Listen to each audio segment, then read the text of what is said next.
Queen 10, King Queen, both very nice hands during heads up play.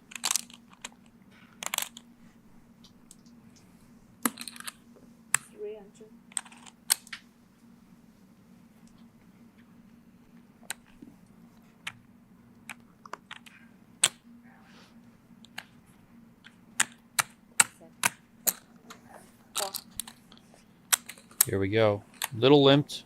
300K from Zaki. Little makes the call. We're looking at not one hand, but two from the 2024 PokerGo Cup $25,000 buy-in main event, where I am playing heads up for the title and about $450,000. I'm heads up against Justin Zaki, good, strong, battling player. We are playing 40,000 to 80,000 blinds with about 3 million chips effective, which is about 38 big blinds. Is that right? Yeah, we can still count. In this hand, I limp from the button with Queen of Diamonds, 10 of Hearts. Justin Zaki raises to 300,000 with King of Spades, Queen of Hearts. I, of course, call. Let's go to the flop. 9-5 deuce.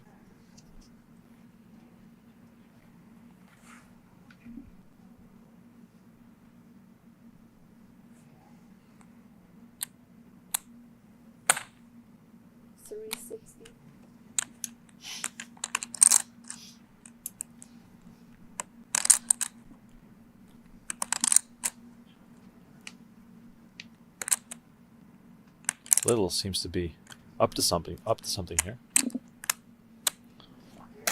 A little bit of a float here.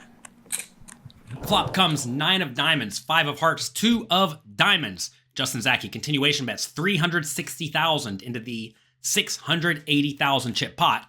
And this is a spot where I think a lot of players make the mistake of folding. This is a scenario where we have 2 overcards, a backdoor flush draw to the queen, which is pretty decent, and a backdoor straight draw. This is a pretty nice hand. Also, if you consider Zaki's pre-flop raising range over the limp, a lot of that's just going to be unpaired high cards. And the board's going to get really nasty for unpaired high cards on the turn a lot, to the point that Zaki's going to check and then fold to a bet, because you can't really check call with stuff like, well, king, queen from out of position if the turn is any low card here that does not pair the board. So this is an excellent spot to call and see what develops, which is exactly what I do. Let's head to the turn. I mean, you can turn some nice equity having that Queen of Diamonds. He's got, 3 cards working towards a straight. And that's a pretty nice one, huh? I mean, if you're going to ask for a card, probably the Jack of Diamonds would be number 1. Number 2 would probably be the 8 of Diamonds. So Zaki left high and dry with king, queen off. It's also going to be just very hard for Zaki to play this out of position. I mean, there's definitely going to be a lot of floats for a little here, but there's going to be some hands that do have some value that haven't beat. So overall, just a tricky spot. The turn is the 8 of diamonds. A disaster for Zaki. One of the cards he does not want to see, and he checks. What I want to know, before we move forward, is what do you think I should do in this scenario? With my Queen of Diamonds, 10 of Hearts, which is 2 overcards, a flush draw, and a gut shot straight draw. Should I check? Should I bet 350,000? Should I bet 700,000? Or should I go all in? Take a second, think about it. Let me know what you think I should do in the comments section below. And while you're down there, click the like and subscribe button for me. This check from Zaki probably tells me he's just going to be shutting this down here. And yeah, Little's going to come with it. Quick, too. Very quick. Doesn't waste any time. Bets 700,000. Half pot on the turn. And unless Zaki starts picking up big hands or attempting some monster plays, it looks as though Jay Little is just going to keep chipping away at him. Now up to 6 million. Yeah, well done by Jay Little there. Wow. 73% of the chips in play. This is an interesting scenario because I do not want to bet this hand and then have to fold it to an all-in. So, betting something like 700 for roughly half pot looks a little bit dicey.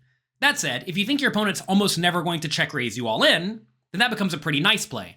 The issue with betting smaller, like 350,000 into the 1.4 million pot, is that that may result in Zaki calling a lot, which is not really what I want.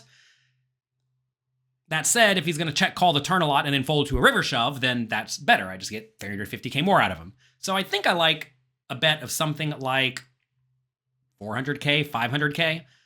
I could also go all in, but typically when the board contains 3 to a straight or 3 to a flush, like it does here, you don't really want to be using gigantic bets all that often, especially if your opponent's going to be checking with some very strong hands like a flush, which Zaki certainly could do. So I don't like the big bet. I think in this scenario, we definitely need to bet, but I'm not sure I love my 700,000 chip bet because I think that does open me up to having to fold it if I do get check jammed, and that would be a disaster. This time, though, Zaki folds. Good for me. Let's go on to the next hand. There it is back on the screen. The winner today becomes the overall PokerGo Cup We champ. have 27 big blinds effective in this scenario. I'm first to act. I get ace-3 of clubs, and I just rip it all in. And this was a mistake. This is a spot where this deep, I don't want to be shoving all in with anything. As we get a little bit shallower, I can certainly shove hands like the low ace-X offsuit or the small pairs. But even then, ace-3 suited is not a hand that wants to shove just because it's too good. If you shove in this scenario, you are failing to get value from a lot of Zaki's marginal junky hands. And when he does call the shove, quite often I'm not going to be in that great of shape. This shove is only good if I think he's going to call far too loosely, which, you know, maybe he will, maybe he won't. Or if I think he's going to call far too tightly, meaning he's going to be drastically overfolding with decent ace-X and whatnot. I don't think Zaki's necessarily doing any of those, and if he is, I'm not really able to predict it. So this was a bad all-in. Too loose, too aggressive. Let's see if I get crushed because of it. So it gets to take home 2 trophies. By the way, whoever wins gets to take home 3 trophies because they already won an event each. And Little here with ace-3 of clubs. Oh, look at this. A shove from Justin Zaki after Little raised on the button. Oh, excuse me. He just called all in. Okay. Scratch that. Back to the stats screen here that shows me that Little shoves the Zaki has the king 7 of hearts. He decides to gamble, which is also a little bit too loose. Now look, to be fair, if I'm shoving a little bit too wide, he should be calling a little bit too wide as well. But at this stack depth, he probably wants to be calling off closer with stuff like king 10 suited, king 9 suited. I think king 7 is just a little bit too weak. That said, he did it. We have close to a flip. Let's see if I can win it and the title. And Zaki called it off with king 7 of hearts. Little confusion there, but we get to see a run out here. Zaki looking for a king or a 7 or hearts. He's got to hit something, or else Jonathan Little will complete one of the most dominant performances Could be worse. inside this studio. Halfway there. And the flop brings out an ace for Little. A 7 for Zaki, though. A heart on the turn would make this a fun sweat. 5 outs for Justin Zaki to take the lead. The turn is the jack of clubs. Zaki now. bro. 5 outs. Good game. Either way, good. Oh, look at this. Is this the The pre-river prepay handshake. type of thing, you know? Like, Unbelievable. River card. It did not matter. Jonathan Little is the champion. Winner of not only Event 8, the 25K, but also the overall 2024 PokerGo Cup. Justin Zaki walks off screen, takes home $288,000. Tremendous stuff. And there he is, double fisting the trophies. Jonathan Little, the silver cup, the gold cup. He's got them all.